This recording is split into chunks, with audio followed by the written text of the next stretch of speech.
The first time Sallie Hayes caught a man trying to palm an extra coin from her change drawer, she was 17 years old, and she drove him off her father's porch with a broom handle and a vocabulary that would have made a trail cook blush. By the time she was 26, she had run the Hayes trading post at the edge of the New Mexico territory on her own for 3 years, and there was not a man within 40 miles who dared try to cheat her twice. The year was 1878, and the territory was a hard, sun-baked country that stripped pretense away from a person, the way wind stripped bark from a dead cottonwood. The land did not forgive weakness, and it especially did not forgive a woman who showed any. Sallie had learned that lesson early, watching her father shake hands on deals that he never put to paper, watching him trust the promises of men who rode away with his goods and sent back half the payment 6 months later with some excuse about drought or bad prices at the railhead. When her father died of fever in the spring of 1875, leaving her the trading post and a ledger book full of outstanding debts, Sallie had made herself a rule that she carved into the wall behind the counter with a penknife, right where she could see it every single day. No man's word is worth the breath that carries it. Get it in writing or get nothing at all. The post itself sat at the junction of 2 rough trails, one that wound south toward Santa Fe and one that pushed east across the flat grasslands toward Texas. It was the last place a traveler could buy flour, dried beans, ammunition, rope, lamp oil, and horse liniment before the land swallowed the road whole and gave back nothing but silence and distance. The building was low and wide, made of adobe that Sallie had replastered herself every fall before the cold came, with a covered porch where men sat to drink the coffee she sold by the tin cup, and argued about water rights and cattle prices, and the question of whether the Apache bands to the west would ever truly settle on the reservation. There was a small corral out back, a well that Sallie had dug herself with the help of a Navajo man named Tobias, who traded labor for a winter's supply of blankets, and a sleeping room behind the store where Sallie lived alone with a loaded Winchester rifle leaning against the wall beside her bed. She was not a hard woman by nature. She had a quick smile that surprised people who expected her to be severe, a laugh that started low in her chest and arrived unexpectedly, and a fondness for the night sky that sometimes pulled her out onto the porch long after the last customer had gone, where she would sit in the dark and watch the stars arrange themselves across the enormous New Mexico dark, and feel something she never quite had a word for. But she was a careful woman, a measured woman, a woman who kept the books balanced and the shelves stocked and the rifle cleaned and loaded, and who extended credit to no one and trust to fewer. She had seen enough of what happened when women in this country made the mistake of believing that a man's warmth toward them meant something permanent. Her closest neighbor, a widow named Frances Odom who ran a small horse operation 7 miles to the south, had trusted a business partner named Gerald Crane, who had spent 2 years smiling and helping, and then one morning disappeared with 6 of her best horses, and every dollar she had saved toward buying out his share of the operation. Frances had taken 3 years to recover, and the line that had appeared around her mouth during those 3 years never quite went away. Sallie had watched the whole thing unfold, and it had confirmed in her bones what her ledger wall already told her. So she ran the trading post with precision and fairness and a complete absence of sentimentality, and the men who came through respected her even when they did not particularly like her, because she was honest with them in a way that the territory itself demanded. If your coffee was bad, she told you it was bad. If the saddle blanket you were selling was moth-eaten, she told you that too, and adjusted her offer accordingly. If a man came in bleeding and needed medical attention, she gave it without charging him, because that was a different kind of accounting, one she kept separate from the rest. She had her own moral code, one that had nothing to do with sentiment and everything to do with the hard ethics of survival in a country that punished the careless. The morning Elias Warren rode in was a Tuesday in late September, and the air had the first taste of autumn in it, that particular sharp clarity that came when the summer heat finally began to relent. Sally was on the porch rethreading a set of leather harness straps when she heard the horse coming, and she looked up to assess what she was dealing with, which was a habit she had developed to the point of instinct. What she saw was a roan gelding moving at a careful walk, picking its way through the loose stones in the trail with the attention of a horse that had been ridden hard and was being given consideration by its rider. The man in the saddle was somewhere in his early 30s, she judged, with dark hair showing beneath a battered hat and a week's worth of beard, darkening a jaw that was set with the particular kind of focused tiredness that comes from days on the trail with too little sleep. He wore a plain canvas coat over a dark shirt, and there was a rifle in the saddle scabbard and a Colt on his hip, but he wore the gun the way most working men wore tools, as a thing with a purpose, not as a statement. His saddle bags were full enough to suggest he was carrying supplies, and there was a bedroll tied behind the saddle. He brought the horse to a stop at the hitching post with an economy of movement that Sally noticed, because a man who dismounted cleanly and tied his horse with practiced hands had experience, and experience in this country was either a recommendation or a warning depending on what the experience had been. "Morning," he said, looking up at her as he came up the porch steps. His voice was a quiet tenor, level and unhurried. "I'm hoping you have coffee and possibly some dried beef. I have been living on biscuits and determination since I left Albuquerque." "Coffee is a nickel a cup," Sally said, setting down the harness. "Dried beef is 12 cents a pound. Both prices are fixed and not subject to discussion." He paused on the second step and looked at her with something that might have been amusement if it had gone any further. "I was not planning to argue with you about the price of coffee," he said. "I would just like some." She looked at him for a moment longer than strictly necessary, cataloging him with the efficiency she applied to everything.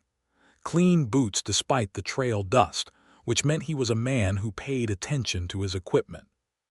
No blood, no injuries he was favoring, eyes that met hers directly without aggression or unease.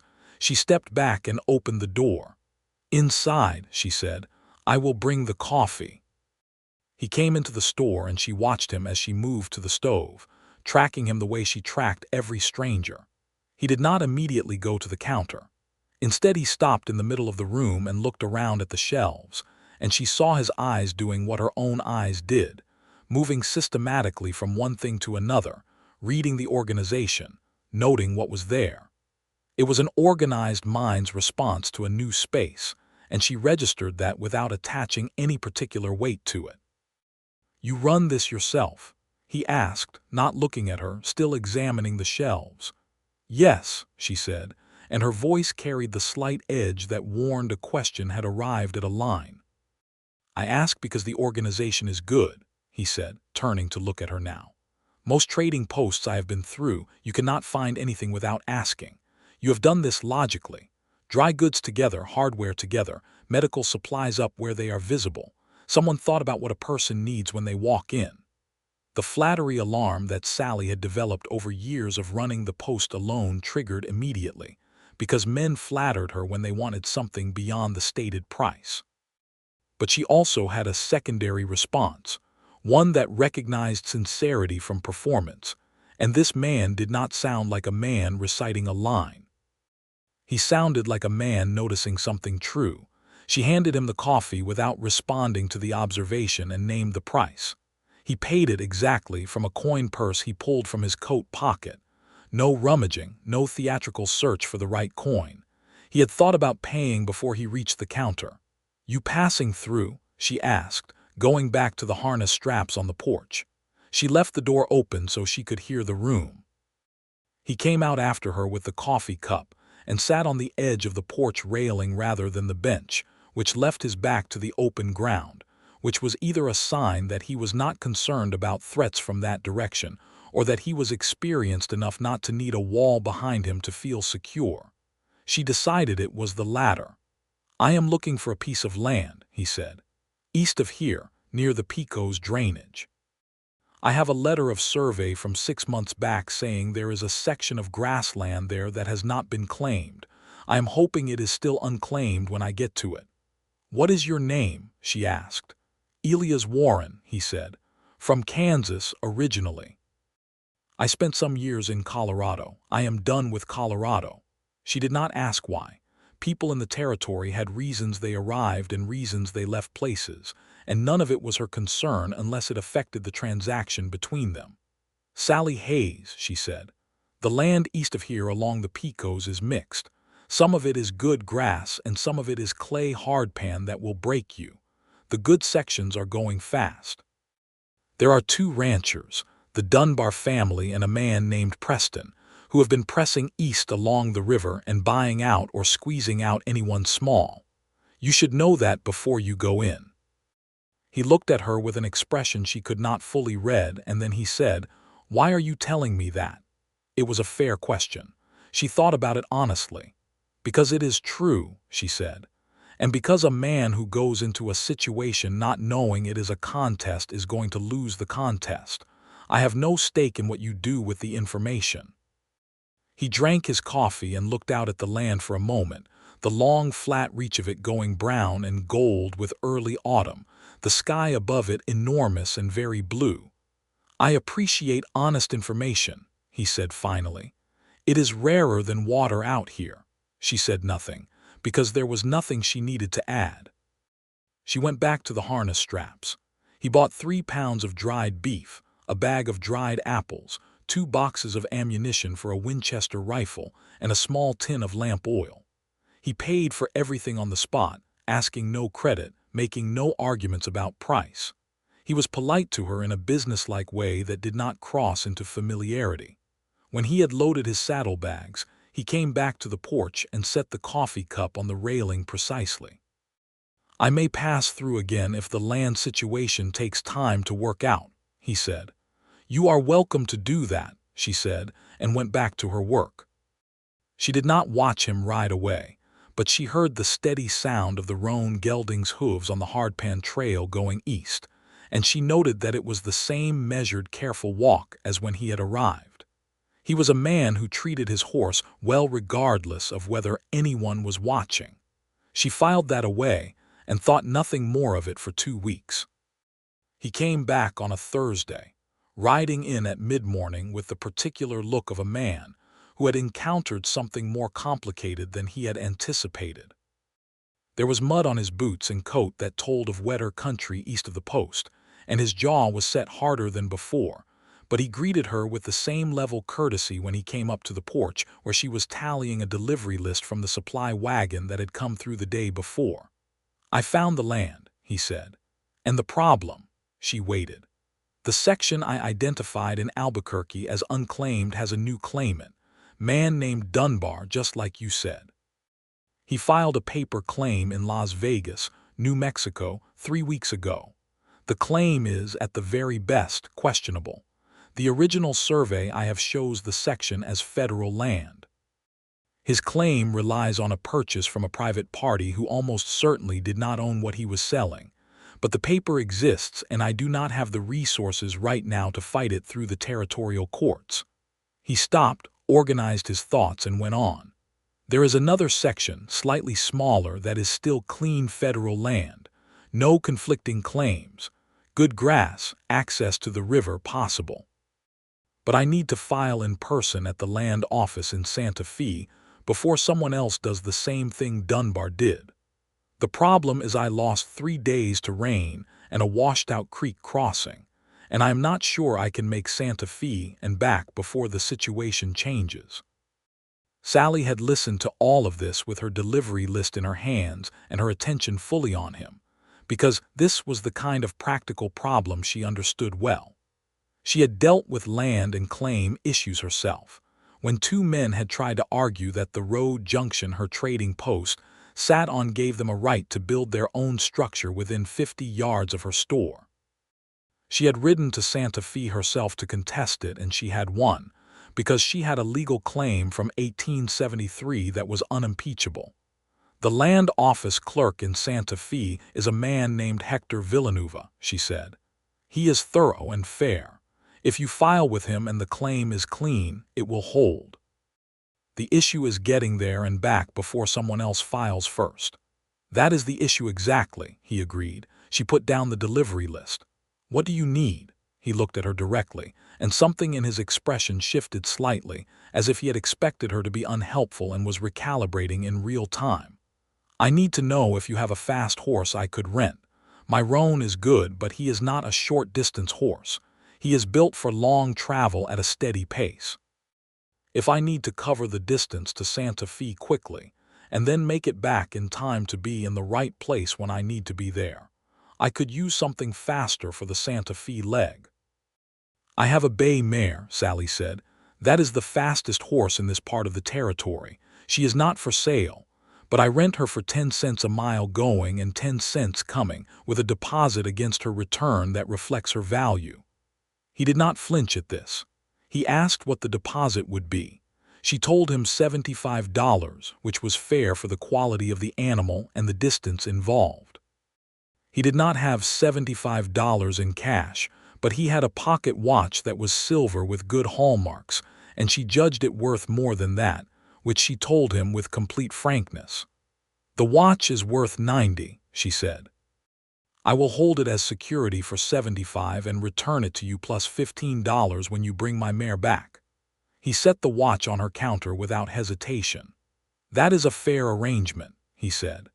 They wrote the terms on a sheet of paper from her ledger book, both of them signing it, and Sallie felt, as she pressed her pen to the page, a small unexpected sense of something that she dismissed immediately as irrelevant.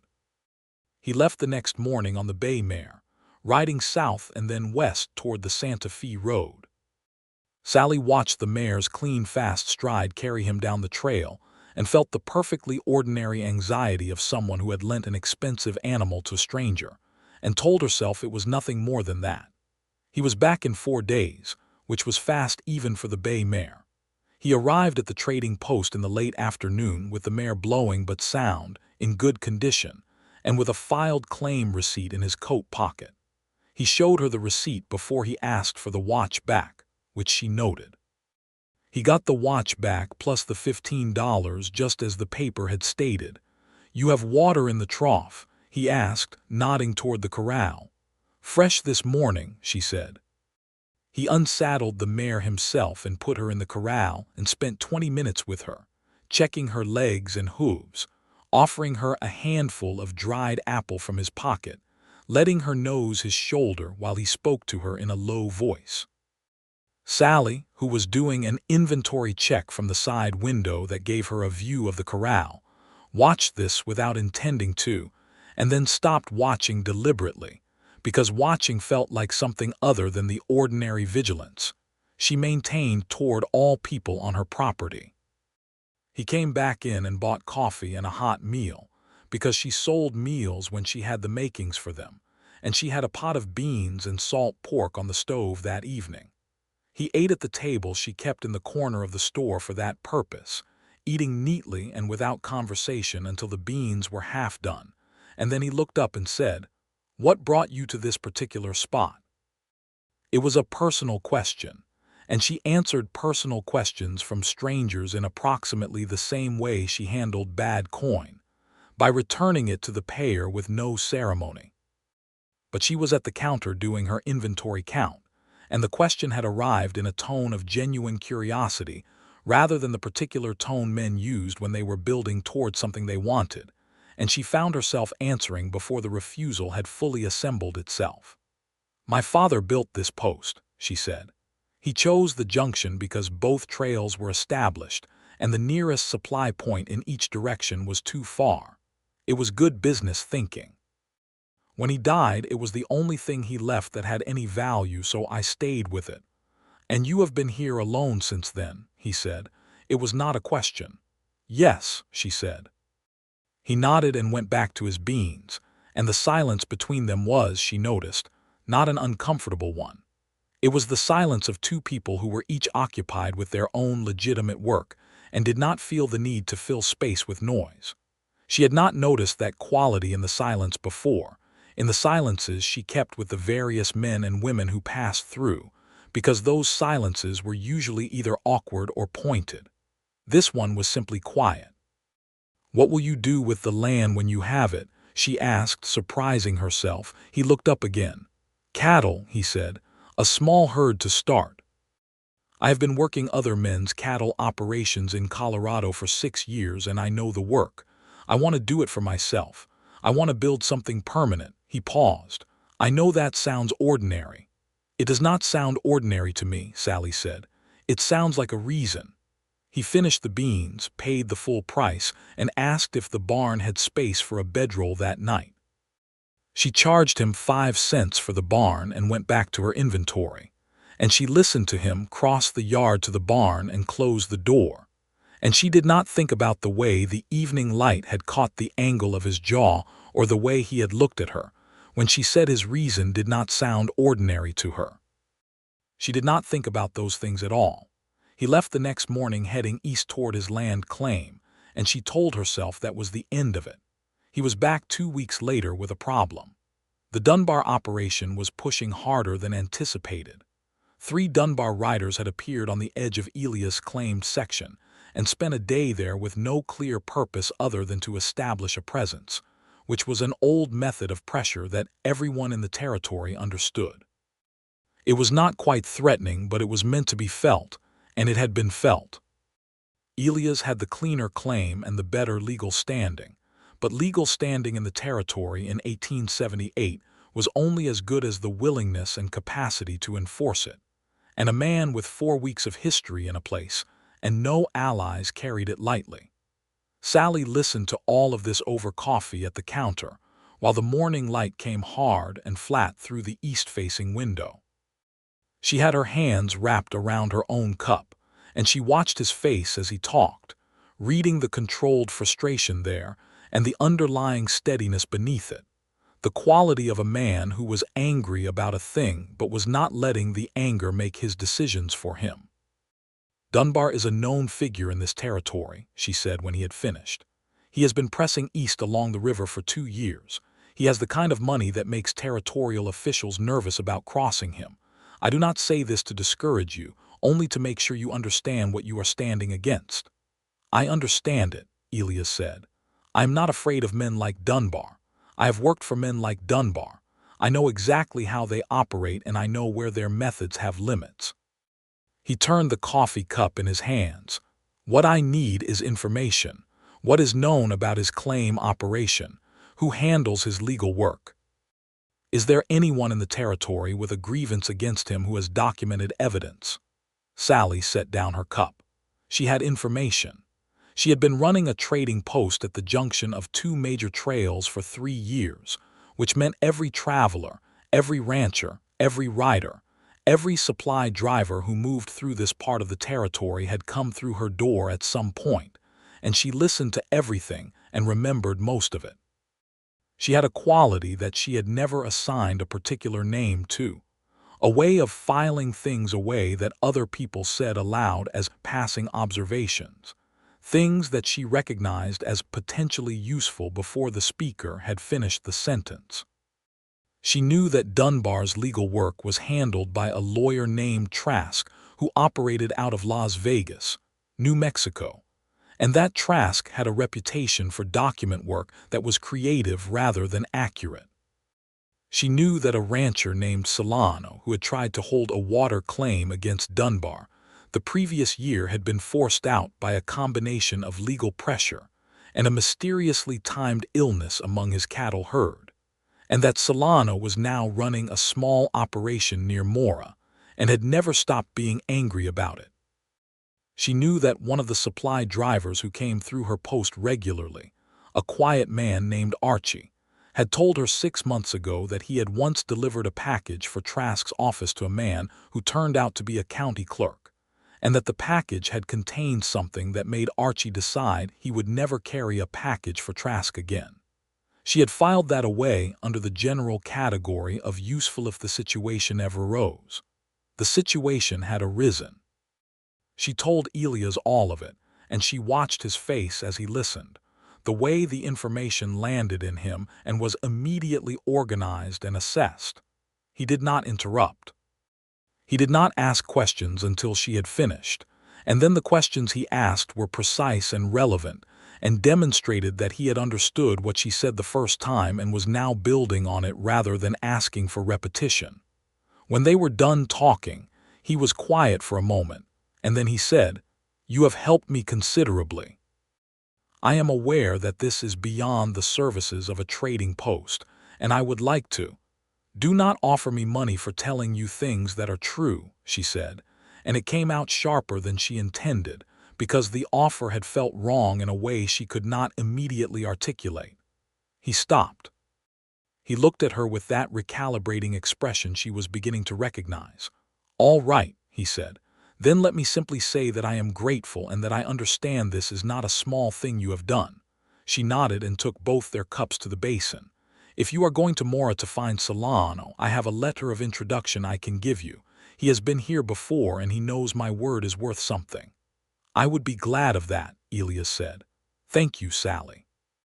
He used her first name naturally, as if it had always been the right way to address her, and she heard it and noticed it and placed it in a different category from where she usually placed things.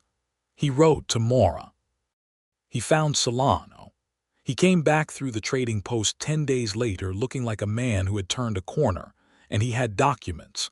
Solano had kept records, careful detailed records of the pressure campaign Dunbar had run against him, including letters from Trask that, read carefully, crossed the line from aggressive lawyering into something that could be brought before a territorial judge as evidence of fraudulent claim filing. He also had the name of the county clerk that Archie the supply driver had indirectly identified, and that name, when added to the Trask letters, created a picture that Elias intended to carry to the territorial governor's office in Santa Fe along with his own clean filing papers. "This will not be fast," he told Sallie when he described the plan. "Dunbar will push back. Trask will push back harder because he has more to lose. But the documents are real and the law on my side is real, and if I can get them in front of the right people, the claim stands." "The right people in Santa Fe," Sallie said carefully, "include a judge named Harley Bowman who cannot be bought and who has ruled against Dunbar's operation twice before. He is not easy, but he is honest. If your papers reach him, they will receive fair treatment." Elias looked at her across the counter. The afternoon light was long and golden, the way it was in September in the territory when summer was finally stepping back, and it was warm enough in the store that Sallie had taken off the heavy flannel overshirt she wore in the mornings and was working in her dark shirtwaist. And she was aware of herself in a way that she was not usually aware of herself, aware of him looking at her in a way that was not the way men usually looked at her when they were thinking about business. "You know an extraordinary amount about this territory," he said, "and you share it with me as if it costs you nothing." "Information is only useful when it is used," she said. "Sitting on it does not make me richer." "That is not how most people think," he said. "Most people hold what they know as power over others." "I am not interested in power over others," Sallie said. "I am interested in fair dealing." He was quiet for a moment, and then he said something that landed on her with a weight that she was not prepared for. He said, "I am beginning to think that you are the most straightforwardly honest person I have encountered in a very long time, and that is not a small thing to say in this country." She did not know what to do with that, and the not knowing was itself unusual, because Sallie Hayes was a woman who knew what to do with most things that came her way. She kept her face neutral and thanked him for the business, and she did not look at the door for an unreasonable amount of time after he had gone through it. He wrote to her from Santa Fe. She had not expected that. It arrived in a mail packet that the southbound stage dropped at her post, a folded sheet of paper with her name on it in a clear, unhurried hand, and she opened it at the counter while the mail packet was still being sorted and read it standing up. It was a business letter, essentially. He told her that the documents had reached Judge Bowman and that the judge had issued a stay on the Dunbar claim pending a full review. He told her that Trask had immediately filed a countermotion, but that the judge had denied it pending the same review. He told her that he expected to have a resolution within the month, and that he would be returning to the territory as soon as the immediate legal situation allowed. He thanked her for the information about Solano and for the information about Judge Bowman. At the very end, in the last 2 lines before the signature, he wrote, "I find myself thinking about the Trading Post frequently, which I attribute to the fact that it is the only place in 500 miles where I have had a conversation worth remembering. I hope you and the operation are well." She read those 2 lines 3 times, which was 2 times more than anything she usually read twice. She wrote back. She told herself she was writing back because it was the courteous and businesslike thing to do, because he had shared information that affected the trade corridor she operated in, because it was useful to maintain communication with people who were becoming landowners in the region. She told herself these things, and she believed most of them, and she wrote a letter that was measured and informative and said, at the end, that the post was well and that she had laid in extra stores of dried apples and salt pork for the autumn season, and that she found the night sky to the east particularly clear this time of year, which was a fact that had nothing to do with business at all. She sent the letter on the next northbound mail packet and did not think about it again. Except that she did think about it, in the evenings when the store was shut and the stars were out, standing on the porch with her hands folded around a cup of cooling coffee and the vast dark New Mexico sky above her. She thought about the 2 lines at the end of his letter, and she thought about what she had written at the end of hers, and she thought about the way the afternoon light had fallen across him at the counter, and the way he had said her name.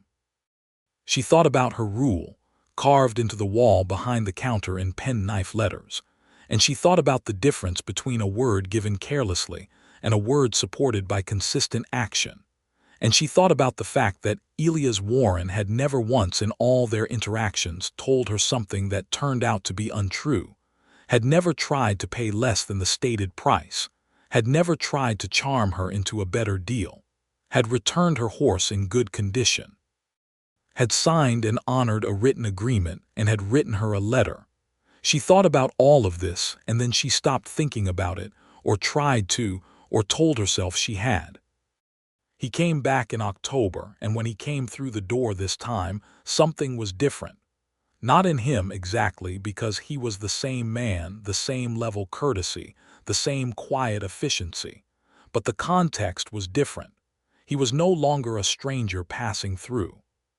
He had land now, his claim officially confirmed after the territorial review had ruled Dunbar's filing fraudulent, his section of grassland near the Pecos legally and unambiguously his, and he had come back through the Trading Post as a man who was putting down roots in the territory, and whose path was going to bring him through this junction regularly. He bought supplies in quantity this time, the kind of purchasing that a man does when he is setting up a place to live rather than preparing for a journey. Flour, salt, dried beans, coffee, sugar, lamp oil, tools, rope, nails, wire, a cast iron pan, 2 wool blankets. He worked through a list he had made, checking items off with a stub of pencil, and when he was done the total was substantial and he paid it in full without comment. "You are starting with the house?" she asked. "The shelter first," he said. "I have good timber on the southern edge of the section. I can build something sound before the real cold comes if I work quickly." He folded the list and put it in his pocket. "I will need more supplies next month and probably the month after that. I'm hoping we can establish a regular arrangement." "A credit account is available," Sallie said, and heard herself say it, because she had not offered anyone a credit account since she had taken over the post and found the ledger full of her father's outstanding debts. "With the same written terms as the horse rental." He looked at her. "You offer credit accounts?" "I am offering one now," she said, and she met his gaze steadily because that was the only way she knew how to meet anything. Something moved in his expression, something that was warm and careful and aware all at once. "I will not abuse that," he said. "I know you will not," she said, and she realized, even as the words left her mouth, that she meant them absolutely, and that meaning them was not something she had decided or negotiated with herself, but something that had simply arrived in her as a truth, the way truths sometimes did when you had been watching someone carefully for long enough. They wrote up the credit account terms at the counter, side by side over the paper, and she was aware of how close he was standing, the warmth of him in the cooling October air, the smell of trail and horse and wood smoke that was simply the smell of the territory. When they both signed the paper, his hand was steady and his signature was clear, and she looked at it and thought that a man's handwriting told something about him, and what Elias Warren's told her was organized and unhurried and not trying to impress anyone. "I should tell you something," he said as she filed the paper. He was still at the counter and his voice had changed register slightly, become more deliberate. She looked at him. "I have not been easy company for most people," he said. "I am not naturally talkative, and I have spent a long time in this country on my own, which suits me mostly. But I have noticed over the course of these weeks that I look forward to arriving at this post in a way that I do not look forward to arriving at most places, and I think honesty requires me to tell you that. I am not making any claim on you or asking anything of you. I am telling you because you have been honest with me, and that seems like the only proper response." The store was quiet. The afternoon outside was golden and cooling. Sallie looked at the man standing at her counter who had just said, with the same careful directness he applied to every other thing, that he looked forward to seeing her, and she felt something move in her chest like a door opening onto a room she had not entered in a very long time. "I have noticed the same thing," she said, and her voice was even and she was proud of it for being even. He nodded, as if this was information he had hoped for but not assumed. "Then I am glad," he said simply. He helped her carry the supplies to his horse, and they worked side by side in the golden October afternoon loading the saddlebags and the pack frame, and the conversation between them was easy and practical, about the land and the building and the coming winter and what supplies he would need next month, and all of it was ordinary conversation, and none of it felt ordinary at all. He stopped on the porch as he was leaving, his hand on the railing, and he turned back to look at her. "That night sky you mentioned in your letter," he said, "the one to the east that is particularly clear this time of year, I see it from the Picos and it is exactly as you described." She had told him about the night sky in the letter, the detail that had nothing to do with business, and he had noticed it. She had known he would. That was, she realized, part of why she had written it. "It is clearest right at the edge of the dark," she said, "before the moon rises." "I will remember that," he said, and went to his horse. She stood on the porch and watched him ride east until the trail bent and the golden afternoon swallowed him. And she went back inside and stood at the counter with her hands flat on the wood and breathed carefully for a moment. Then she looked at the carved letters behind the counter, the rules she had put there in the first months of running the post alone, and she looked at them for a long time. The carving was still true. A word alone was worth nothing. But a man who backed his words with consistent action, who dealt fairly, who told you the truth when he could have been comfortable with less, who returned horses in good condition, and paid what he owed and signed his name to a paper and kept the terms, who told you honestly that he looked forward to seeing you and asked nothing of you in return for that honesty except the same, was doing something that was different from giving a word. He was building something. Something with grain in it, something with weight. She left the carving where it was. It was still a useful reminder, but she allowed herself, for the first time in 3 years, to think that the rule it expressed might have a possible exception, and that the exception might have dark hair and a quiet voice, and a way of looking at the night sky that she had described from 300 miles away and he had remembered. November came with the teeth of real cold in it, and Elias rode in 3 more times before the first snow. Each visit was a working visit, the credit account building up in the ledger in a neat column that he always reviewed and always addressed a portion of, never letting it grow beyond what the operation could sustain, which was the sign of a man who managed money as well as he managed everything else. But each visit also contained something that was not entirely business. Some piece of conversation that went beyond the practical. Some moment of standing together at the counter or on the porch where the ordinary weight of the day lightened slightly. He told her about the house he was building, the specific choices he was making about the frame and the placement of windows to catch the morning light, and she listened with genuine interest and offered observations from what she knew about adobe construction in the territory, which was considerable. He listened to those observations and asked good questions about them, and she realized that there was a particular pleasure in being asked good questions by someone who genuinely intended to use the answers.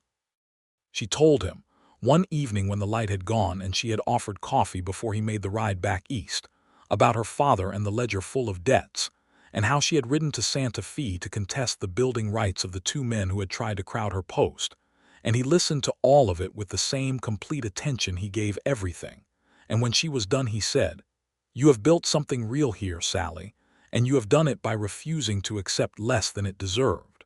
That is not a common thing." She looked at him over her coffee cup. "You think a woman running a trading post on her own is remarkable," she said, and it came out with a slight edge, because she was tired of being thought remarkable for things that were simply necessary.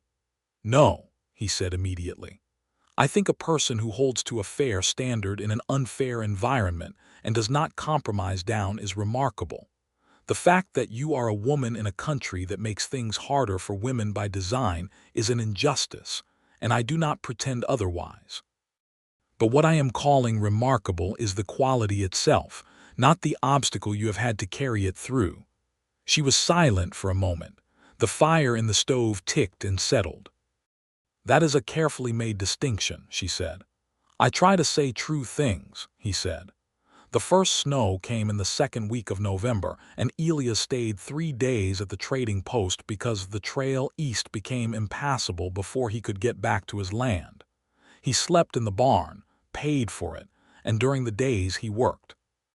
He was not a man who could be idle, which she had suspected, and which was confirmed on the first snow morning when she came out to find that he had split every piece of firewood in the pile she had been meaning to get to for a week, and had stacked it neatly against the south wall of the post where it would stay dry. She had not asked him to do this. She was not entirely sure what to do with it, because people did not generally do useful things for Sallie Hayes without there being a transaction attached. She stood at the corner of the post looking at the stacked wood and then at him, where he was putting the axe back on its hook in the barn. "I did not ask you to do that," she said. "No," he agreed. "But the pile needed doing and I needed something to do, and I am using your barn and your fire, which means the wood is a fair trade for that." She looked at the wood and at him and said nothing for a moment. Then she said, "Thank you." He nodded and went to check on his horse, and she stood in the snow for another moment feeling the cold on her face and something warm underneath it. Over the course of those 3 snowbound days, they talked more fully than they had in all the previous visits combined, because there was time and there was nowhere to go, and the cold outside made the inside of the trading post feel like the only warm place in the world. He told her about Colorado, about the operation he had worked for 6 years that had been owned by a good man who had died and left it to a son who was not a good man, and about the decision to leave, which had cost him financially, and which he had made anyway because he had looked at what staying would require him to do, and found it incompatible with how he wanted to live. She told him about the summer of 1876, when a group of Comanche riders had come through the territory on what turned out to be a small, peaceful trading expedition, and had stopped at the post, and how she had traded fairly with them when most of the nearby ranchers had refused to deal with them at all, and how one of the older men in the group had left her a piece of turquoise jewelry in what she had understood, even with the language barrier, as a gesture of respect. She still had the turquoise. She wore it sometimes. He looked at the small piece of turquoise she drew from her pocket to show him, a rough sky blue chip on a piece of braided leather, and he said, "You treated people the same." "They came to trade," she said. "Same as anyone." "Not everyone saw it that way," he said quietly, and the tone in his voice told her that he understood what that sentence meant in the full context of the territory and the time they lived in, that he did not romanticize the injustices of the frontier or pretend they were not there. The land was beautiful and it was hard, and the people who had lived on it for generations before the settlers came had been pushed and pressed and lied to in ways that no honest accounting could excuse, and she appreciated that he held that knowledge plainly rather than folding it into the mythology that most men preferred. On the second evening of the snow, she sat at the table with him after supper and they played cards, a quiet gambling game that she always won because she paid better attention than most people, and he beat her twice at it because he was one of the few people she had met who paid the same quality of attention that she did, and the discovery of this was so unexpectedly delightful that she laughed about the second loss in a way that surprised them both. "You are a genuinely good card player," she said. "That is the first game of this I have lost in 2 years." He was smiling, a real full smile, the first time she had seen the full version of it, and it changed his face considerably, making him look younger and less controlled and entirely appealing in a way that she acknowledged to herself without any attempt to deny it. "You telegraphed the third hand," he said, "only slightly. You pushed the cards left when you were satisfied with what you had." She stared at him. "I do no such thing." "Left," he said, "very slightly. I noticed it on the second round and waited to see if it was consistent." She thought about it. She thought about it seriously, running back through the hand in her memory. And then she put her face in her hands and laughed properly, a real laugh, the low-chest laugh she almost never let out in front of anyone, and she heard him laughing too, a quiet, warm laugh. And when she looked up, he was looking at her with an expression that was entirely open and unguarded and full of something she recognized from the inside of herself and had been careful not to look at directly until just now. "Sallie," he said. "I know," she said. They looked at each other across the card table in the firelight of the trading post stove, and everything that had been building since the September morning. He rode in on the roan gelding arrived in the room between them, and the room was warm and the snow was outside and there was nowhere either of them needed to be. "I am not a man who makes promises carelessly," he said. "I want you to know that before I say anything else." "I know that about you," she said. "It is one of the things I've been paying attention to." "Then you know I mean this," he said, and he leaned forward slightly across the table, his hands flat on the wood, and he said, "I have been thinking about you since September, and it has not been a passing thought. I want to court you properly with your permission, and I want you to know that I am asking for that because I can see a future here, a real one, and I wanted to include you. That is the truth, and nothing about it is impulsive." She looked at him for a long moment. She thought about the wall behind the counter and what was carved on it. She thought about all the ways she had learned to be careful. She thought about what careful really meant, which was not refusing everything but paying close attention to what was worth accepting. "You may court me," she said, "but I am not a woman who will be swept along. I have a trading post to run and a standard I keep, and the man I choose will have to fit alongside those things rather than expecting them to disappear." "I would not want them to disappear," he said. "They are part of what you are, and what you are is what brought me to this table." The snow melted 3 days later and he rode east to his land, and between then and Christmas he rode back twice, and both times there was something that had not been there before, an ease and an openness, a quality of choosing to be present with each other that was different from the businesslike efficiency of their early meetings. He asked her to ride out with him once, to see the land, and she arranged for her nearest neighbor Francis Odom to watch the post for a day, and she went. The Pico's land was good, genuinely good. The grass brown now in December, but with the quality of land that would come back strong in spring, and the cottonwoods along the river were skeletal and beautiful in the winter light. And the house he was building was already further along than she had imagined, a solid 2-room structure with good walls and a stone fireplace that would heat the whole space. She walked through it and put her hands on the walls and said nothing for a moment because she was moved by it in a way that surprised her, by the reality of something being built from intention and labor into a permanent thing. "It needs shelves," she said. "I know," he said. "I am not good at shelves." "I am," she said. "I built all the shelves in the trading post myself." He looked at her with that smile, the full one, and said, "Is that something you might consider contributing to this project?"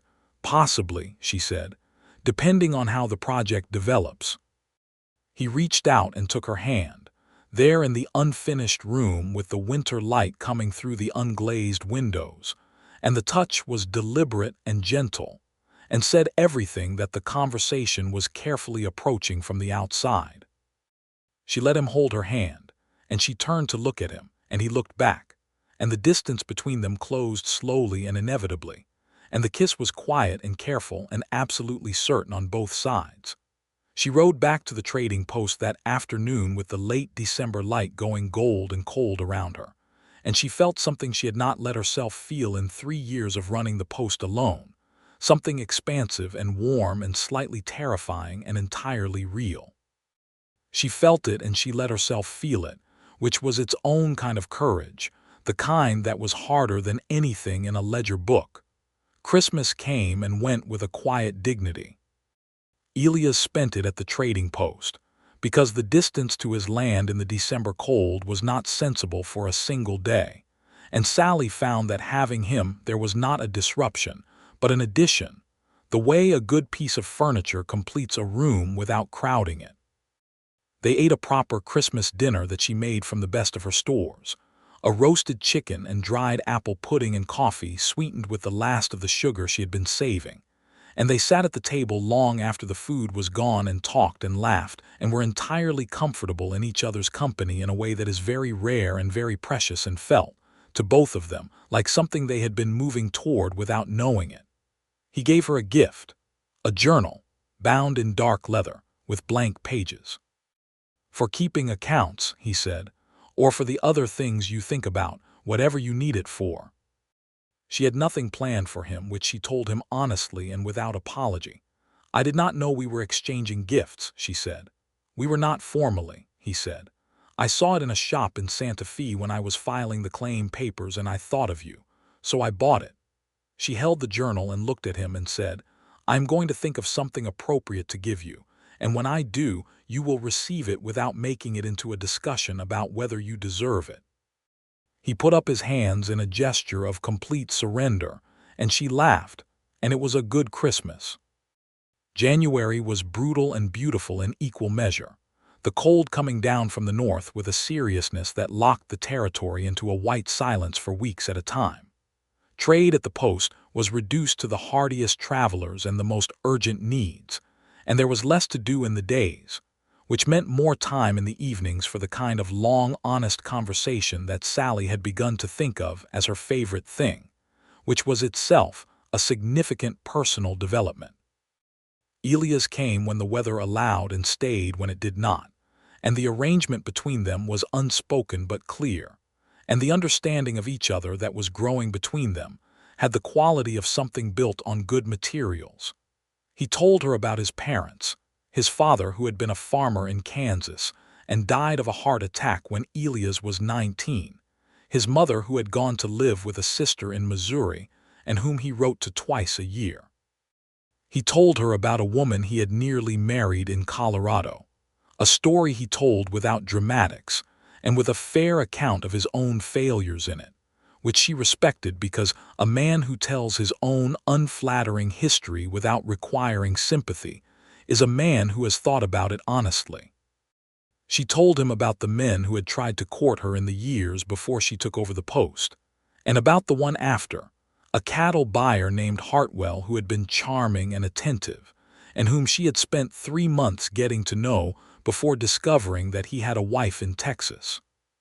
She told the story without bitterness, only with the matter-of-fact accounting of someone who has absorbed a lesson, and he listened to it with the particular kind of careful attention that told her he understood exactly what it meant and why she was telling it. "Hartwell is why the rule is on the wall," he said. "Hartwell and everything before him," she agreed. "And I am the exception you have decided to make," he said, and it was half a question asked gently. "You are the exception I am making," she said. "I am doing it with my eyes open and my accounting current." He reached across the table and took her hand again, the gesture that had become between them a kind of punctuation, a way of saying things that were too important for words but too important also to leave unsaid. "I will not give you cause to regret it," he said. "I know," she said. February brought the first signs of the world coming back, small reluctant signs, a meltwater sound in the morning, a day of actual warmth that arrived like a promise before the cold returned for another week. And it brought something else, a letter from Dunbar. It arrived in the mail packet, addressed to Elias at the trading post, which meant that Dunbar or someone working for him had tracked where Elias collected his correspondence, which was not a comfortable thing to know. The letter was from Dunbar himself, not from Trask, and it was written in a tone of dangerous civility, the kind of tone that experienced men of commerce used when they were trying to create a record of reasonableness before undertaking something unreasonable. It offered Elias a price for his land claim that was below market value, described as a fair resolution to an ongoing dispute, and suggested that selling would be in everyone's interest, including Elias. Elias read the letter at the counter and then set it down and looked at Sallie and said, "He is not done." "No," Sallie said. "Men like Dunbar are rarely done. What do you want to do?" "I want to write back and decline politely and let him know that Judge Bowman's office has been made aware of this letter, which I am going to make happen by tomorrow," he said. He was calm, completely calm, the same quality of stillness she had watched him hold since the first day, and it did not look like the stillness of a man who was suppressing fear. It looked like the stillness of a man who had already decided what he was going to do. "I will draft you a letter," Sallie said, because she had a way with legal language that she had developed out of necessity, the way she had developed most of her skills. "I can have it written in a tone that is both courteous and as legally pointed as a rifle." He looked at her. "You never stop surprising me," he said, and it was not flattery. It was a fact stated in the same voice he used for all facts, and she accepted it as such. The letter went with the mail packet, and a copy went to Santa Fe, and Dunbar did not write back. The land situation remained stable through the winter and into spring, which did not mean it was over, but meant that the official paper record now made any further aggression risky in ways that made even men like Dunbar careful. Spring arrived in a rush in 1879, the way spring always arrived in the territory, as if it had been waiting just over the hill, and then came all at once with grass and flowers, and a heat that started gentle and built toward the familiar summer intensity. The trading post came alive again with travelers, supply wagons, riders going all directions, and Sallie was busy in the best way, the kind of busy that was the reward for surviving winter. Elias' land produced its first grass with a richness that told him the section was everything he had hoped for, and he wrote to a man in Colorado he had worked for who was willing to sell him 20 starter cattle at a fair price. And in April, he drove the cattle down to the Pecos, and the beginning of the operation he had envisioned was real and present and standing in the spring grass eating. He came to the trading post the evening after the cattle arrived, and he was different than Sallie had ever seen him, lighter somehow, as if a specific tension that had been holding in him for months had released. He came up the porch steps and she was at the door, and he stopped on the top step and looked at her with an expression that was entirely unguarded and full of something that she recognized and returned. "They are there," he said. "How do they look?" she asked. "Good," he said. "They look good, and the grass is good, and the house is standing, and the river is running, and it is exactly what I came here for." He paused. "Almost exactly." She knew what the almost meant. She looked at him in the April evening with the last light going orange behind the distant hills and the smell of grass and warmth on the air, and she felt the whole shape of what was building between them with a clarity that made the careful, guarded way she had approached everything for 3 years seem both completely right and now completely ready to be set down. "Elias," she said. "Sallie," he said, at the same moment, and they both stopped and she laughed, and he put his hand on her face with a gentleness that seemed impossible for a man who had spent 6 years working cattle operations, and he kissed her there on the porch in the April evening, and it was nothing like the careful first kiss in the unfinished house. This one had the full weight of everything they had been building in it, and it landed with the kind of certainty that has nothing to argue against it. "I want to marry you," he said, when the kiss ended. "I want to say that directly and clearly because I am not a man who approaches important things sideways. I want to marry you, and I want to build the kind of partnership that is made of respect and fairness and choosing each other every day. I am asking you clearly, and I will ask you as many times as you need." She looked at him for a long moment. The stars were coming up in the east, the early evening stars, and the air was warm enough that she could smell the new grass from miles away, and the trading post was solid and real at her back, everything she had built, everything she was. "You need to ask me exactly once," she said. "I am saying yes." The wedding was a practical affair, performed by a circuit judge named Abernathy who came through the territory every 6 weeks, and who was entirely accustomed to conducting marriages at trading posts and ranch yards and the sides of trails. Frances Odom came from 7 miles south and brought a neighbor woman named Maria Gallegos who had a gift for celebration, and who brought food that transformed the trading post porch into something festive. Archie the supply driver came through on the right day by coincidence or perhaps by design, since Sallie had mentioned the date in passing when she had seen him last, and he sat on the porch rail and played a harmonica, which was an instrument Sallie had not known he owned but which he played with surprising competence. Sallie wore her best dress, which was navy blue wool with white buttons, and she braided her hair and wore the turquoise piece on its leather cord, and she looked, according to Frances Odom, completely like herself, which was the best possible thing. Elias stood beside her in front of Judge Abernathy with his best coat on, the same canvas coat cleaned and brushed, and his face was calm and certain, and he looked at her with the kind of look that leaves nothing unsaid. The vows were the standard words that Abernathy recited from a small book he carried, and they said them clearly and meant them completely. And when the judge declared them married, the morning sun was fully up, and the territory was gold and wide and open in every direction. And Sallie Hayes became Sallie Warren in the same moment. She remained entirely herself, which was exactly how she had intended it. There was a supper that evening. All the food Maria Gallegos had brought plus Sallie's cooking plus a bottle of good whiskey that had been sitting on a shelf in the trading post for 2 years waiting for a suitable occasion, and they sat on the porch until the stars were all the way out, all of them, and the night sky to the east was as clear as Sallie had ever seen it.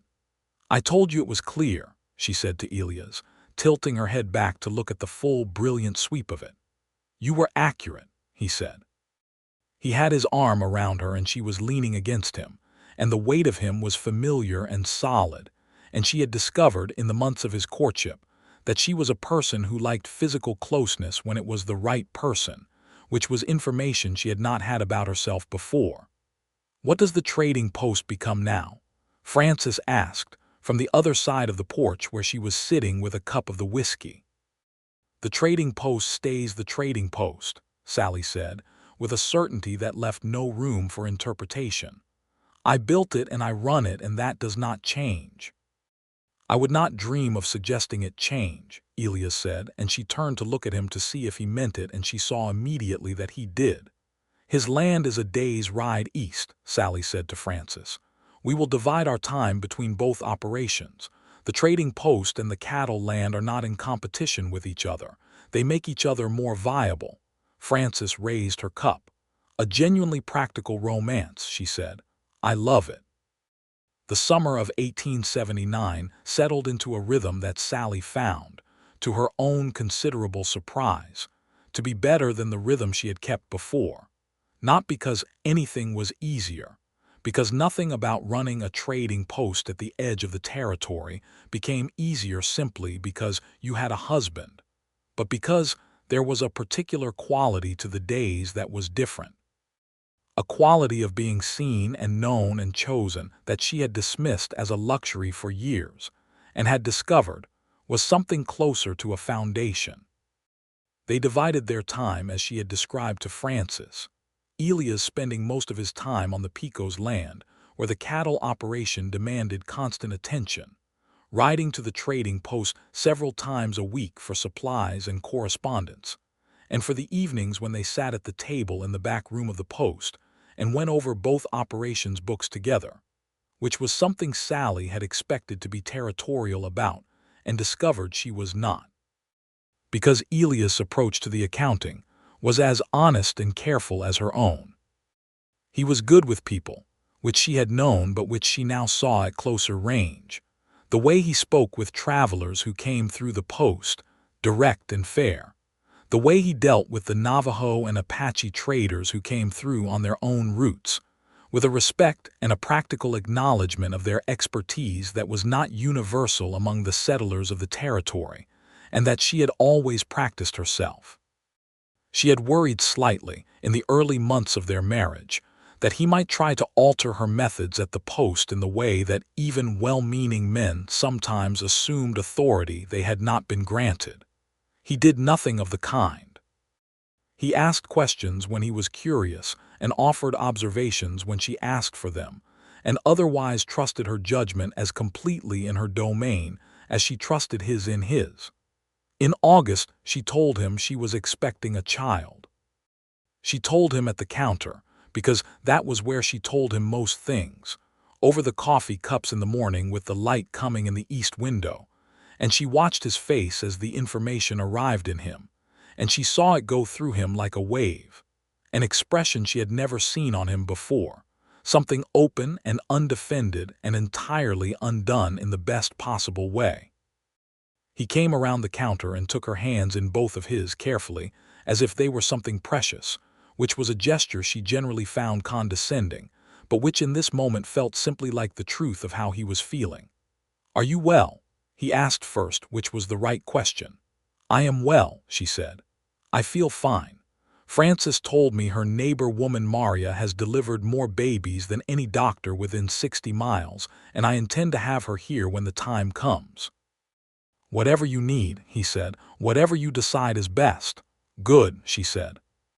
"Then sit down and drink your coffee while I tell you that the credit account for the Dunbar supply line that came through last week is going to be a problem if we do not address it this week." He sat down and drank his coffee, and over the account books, sitting across from her at the counter while the morning trade began to move outside. He reached across and put his hand over hers for a moment without interrupting the business conversation, and she let it rest there, and neither of them said anything else about it, because they were both people who understood that the extraordinary lived inside the ordinary, not apart from it. The pregnancy ran well through the fall, and Maria Gallegos came to the trading post on a cold January morning in 1880, when the snow was on the ground again, and delivered Sallie and Elias' first child, a boy, in the back room of the trading post where Sallie had slept alone for 3 years with a Winchester rifle against the wall. They named him James, after no one in particular, and for no reason beyond that it was a solid, honest name that sounded like something you could rely on, which was the standard both of them applied to most important choices.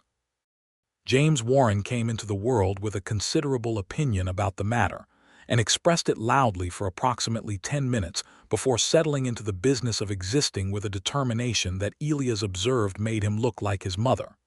"He has your expressions already," Elias said, looking at the baby in Sallie's arms with an expression of complete helplessness and joy that she stored in the permanent file she kept of important things. "He has your jaw," she said, "and your way of looking around a room to figure out what is in it." "That is called assessment," Elias said. "That is what I do," she said. "I know exactly what it is." The trading post changed slightly in the way that any place changes when a child arrives in it, not in its essential nature but in its texture. A cradle behind the counter for the first months, while Sallie returned to work 3 weeks after the birth, which was 3 weeks later than she had originally intended, but which Maria had insisted upon, and which Elias had supported with quiet and unwavering consistency. There were days when the baby was awake, while a transaction was being made, and travelers stopped to look at him with the particular softened expression that babies produce even in weathered faces. And Sallie found she did not mind the disruption as much as she had expected, partly because James was a child who seemed to understand from an early age that his mother was busy, and that the trading post was a serious place. By the spring of 1880, the cattle operation on the Pecos had its first full selling season, and the returns were modest but real, the beginning of something that had the right bones to grow into a viable enterprise over years. Elias rode back to the trading post with the account settled and the books showing a number in the right column for the first time, and he showed her the figure with the same understated satisfaction she had seen in him when the land claim had come through, the expression of a man who measures his satisfactions against what they actually cost. "It will be larger next year," she said, running her finger down the column. "It will," he agreed. "And the year after." "You need another 30 head to make the operation properly efficient," she said. "The grass will support 60. You are running 30 now. The capital for the additional 30 is available from the post's winter savings. I propose we treat it as a joint investment with returns at the rate of Sallie," he said. She looked up. "Yes," he said, "to everything you are about to propose. I trust your accounting absolutely, and I think the idea is sound, and I am in." She looked at him for a moment, and then she put the ledger book down and said, "You cannot simply agree to everything in advance. That is poor accounting practice." "I know your accounting practice," he said. "I have been watching it for 2 years. I am not agreeing blindly. I am agreeing based on an excellent track record." She looked at him and felt the warmth that was now as familiar as the feeling of the counter under her hands, the warmth that had started as a carefully guarded observation and had grown into the central fact of her days. She picked up the ledger book again. "Sit down," she said. "We are going to go through the figures properly." He sat down, smiling the full smile, and they went through the figures properly. The Dunbar matter reached its final conclusion in the summer of 1880, when the territorial governor's investigation, which had been proceeding slowly for 18 months through the Santa Fe legal machinery, produced a finding that Dunbar's claim operation had been conducted through fraudulent filings on multiple sections, not only the one conflicting with Elias land, but 3 other sections elsewhere in the territory. Trask was disbarred from territorial practice, and Dunbar was assessed substantial penalties and was required to vacate 2 of the contested sections, though his main operation remained intact because the investigation could not reach that far with the evidence available. It was not perfect justice, because perfect justice in the territory in 1880 was not a realistic expectation, but it was real and documented justice, and the official record now made Elias' land claim impervious to any further challenge. When the finding arrived in the mail, Sallie read it through twice and then handed it to Elias without comment.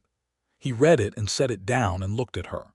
"You knew in September of last year that this was the likely outcome," he said. "I thought it was a reasonable probability," she said. "The evidence Solano had was good, and Judge Bowman's record suggested he would follow it properly." "You saw all of that in the first weeks," he said. "Before I had any of it. I had been watching this territory for 3 years," she said. "I had the context you did not. That is the gift of this post," he said. "The junction, everyone passes through." "Everyone passes through," she agreed, "and I listened to all of them." He folded the finding and put it in his coat pocket, and he reached across the counter and took her face in his hands and kissed her in the morning light of the trading post, with the door open and the territory stretching in every direction outside. And she let herself be kissed fully and openly, and when it ended, she rested her forehead against his for a moment with her eyes closed. "We should file this in the legal papers box," she said. "Yes," he said without moving. "I mean now," she said. "I know," he said. "One more moment." She gave him one more moment. The second child came in the spring of 1882, a daughter this time. They named her Clara, and she arrived in the world with a calm, watchful quality that Elias said came from his mother's side, and that Sallie recognized as something she had seen in her own mirror. Clara looked at everything with a considering gravity that her older brother James, now 2 and vocally opinionated, found baffling and slightly daunting, which was a dynamic that began when Clara was approximately 4 days old, and that Sallie suspected would continue for the foreseeable future. The trading post at the junction had grown by 1882, not expanded exactly, because Sallie had no interest in expansion for its own sake, but deepened. The shelves were better organized than ever. The credit account system she had developed was documented and clear, and had extended cautiously to 4 operations in the surrounding territory, all of which were current. The reputation of the post as the most reliably stocked and most honestly run supply point on the Santa Fe Trail Junction was established enough that a supplier from Las Vegas had offered her a preferred arrangement that reduced her cost on staple goods, which she had negotiated to terms she found acceptable, and then put the entire negotiation in writing before shaking the man's hand. Francis Odom came to visit regularly and to watch the children when Sallie needed the counter to herself, and Maria Gallegos was a frequent presence and had become, in the way of the territory where community built itself from proximity and need, something close to family. Archie the supply driver brought news and supplies and occasionally played the harmonica on the porch in the evenings when he stayed over, and James, at 2 years old, considered this the most magnificent entertainment available in the known world. Elias' cattle operation had grown to the full 60 head Sallie had projected, and the annual returns were now substantial enough that they had built a proper second room onto the back of the trading post, and he stayed there instead of the barn when he was at the post, which at this point was nearly half the week.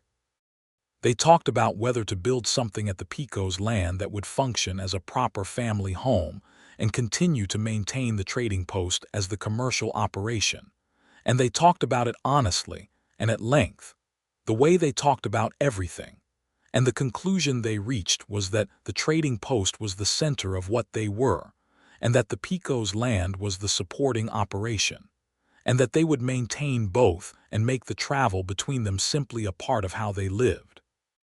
There was a conversation that Sallie had with Elias in the autumn of 1882, on the porch on an October evening with the stars out, and Clara asleep in the cradle inside, and James deeply unconscious in his corner of the back room in the way of 2-year-olds who are thoroughly finished with the day.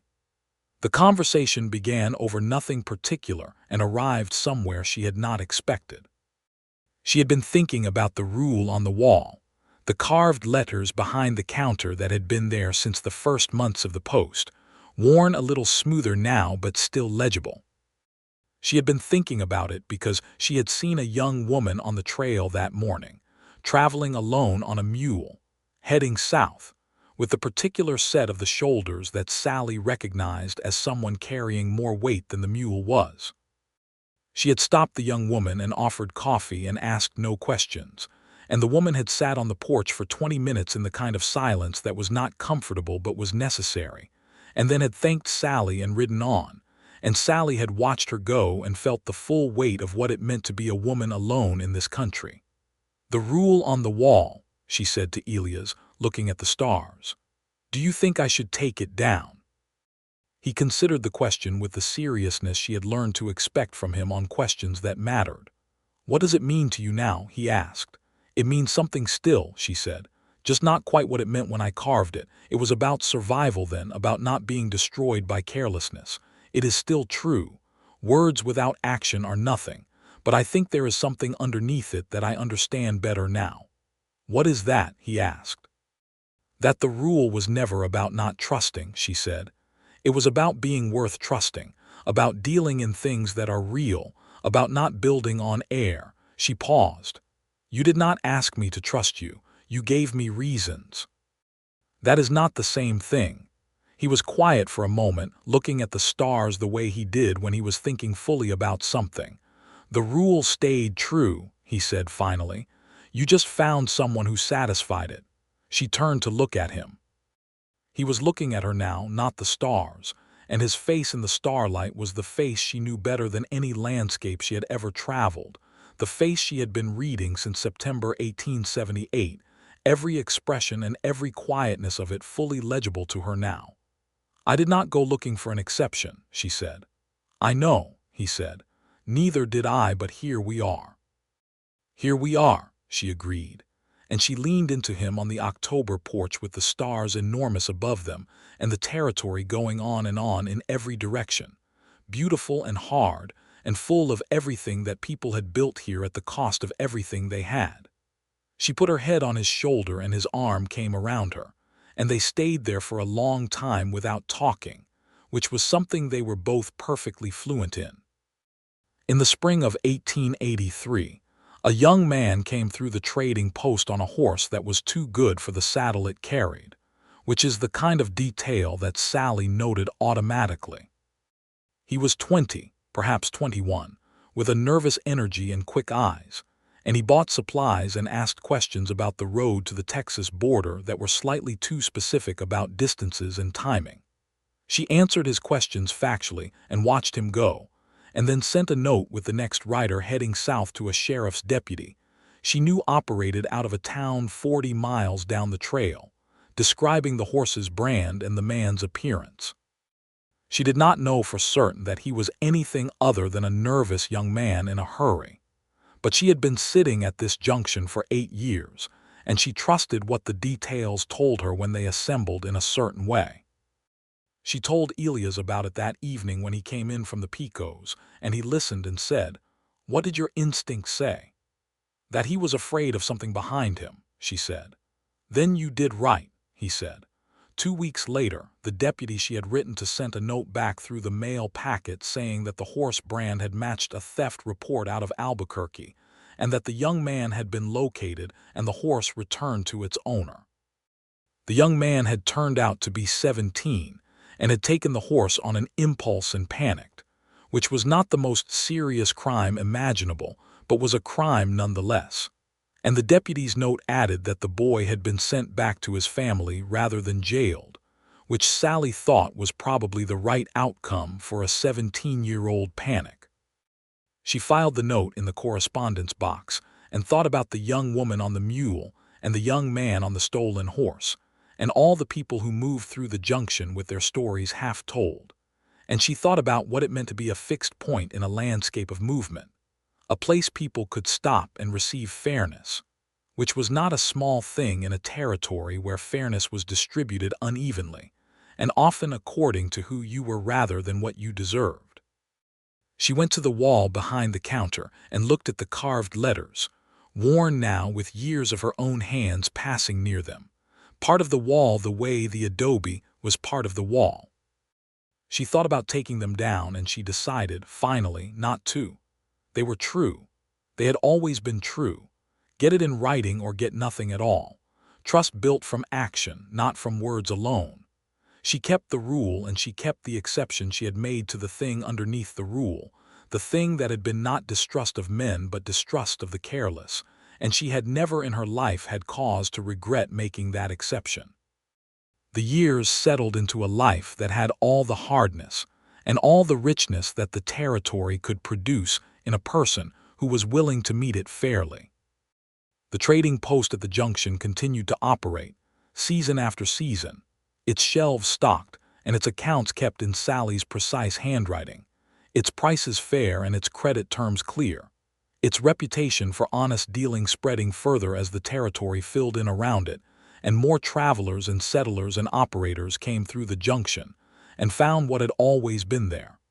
A woman who told you the truth about everything she sold you and asked the same in return.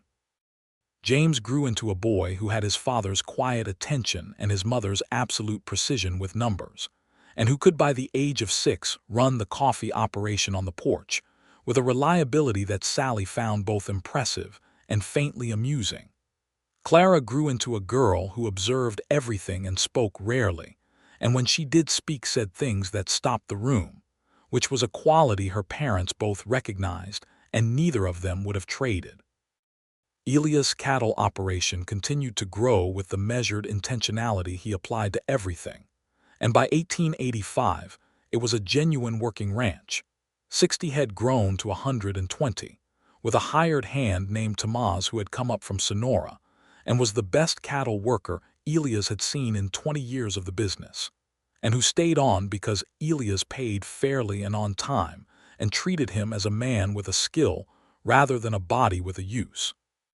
Which distinction was not universally made in the territory, and was one of the ways Elias operated that Sallie had never once had to ask him about because it was simply who he was. In the summer of 1885, sitting on the porch of the trading post in the late evening with the stars beginning to appear in the east, and Clara asleep on her lap, and James inside at the counter doing sums in a notebook, Sallie heard Elias come up the steps behind her from the corral where he had been checking the horses.